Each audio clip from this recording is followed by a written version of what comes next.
Hey everyone, I'm Chad Dad. I'm Porter Chaffee.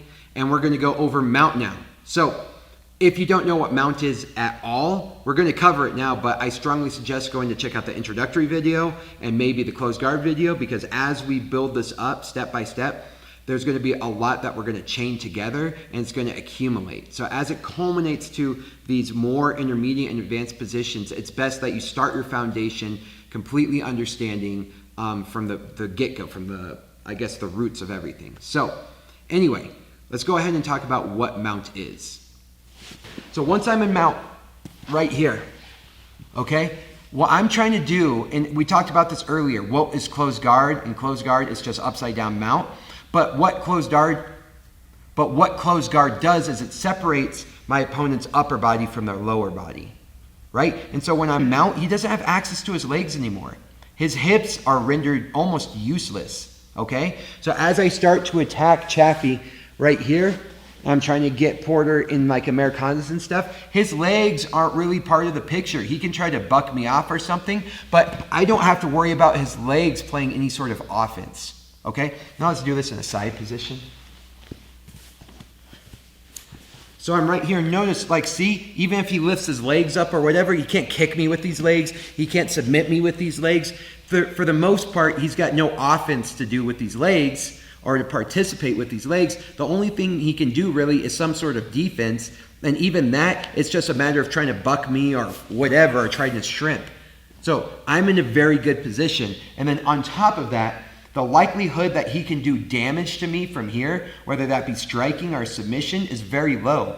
I have gotten rid of his hips. So from the hips down, he's separated lower body and upper body. My weight is on top of his hips, and now I can use both my legs and my arms and my head to attack Chaffee from the waist up. Does that make sense?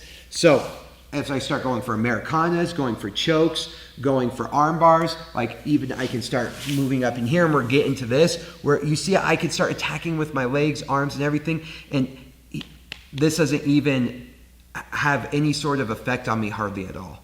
So I have all my tools available to me as I slowly crunch and isolate parts of his body, separating him little by little, to the point where maybe I have complete isolation of one limb and my entire body is attacking just one of his limbs. And the strongest part of my body, which are my hips, are attacking the weakest part of his isolated arm, which is his elbow, for something like an arm bar, and we'll get into that. So mount is very, very effective, okay? So mount is I'm past his legs, right? And we talked about this in the intercourse.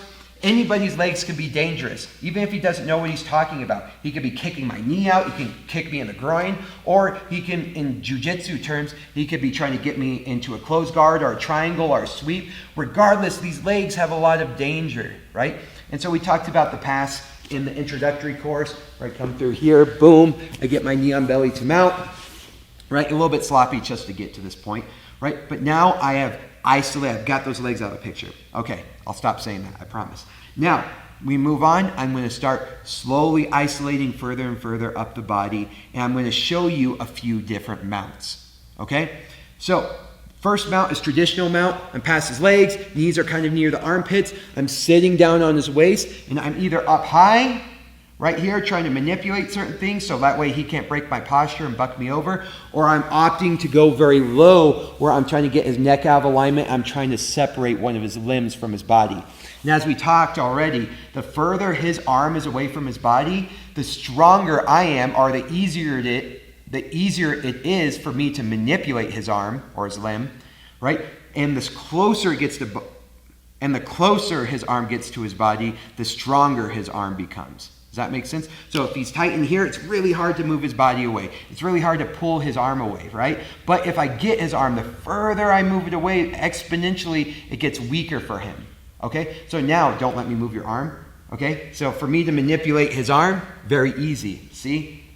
He's resisting, but it's very easy for me to do this. But if he's got his arm close to his body, right? Now it's very difficult, right? So he wants to keep his arms close. I'm trying to negate that, okay? So what I'm trying to do right now is I've got regular mount, and I'm trying to isolate this. Now, let's talk about a different type of mount. Don't you do it,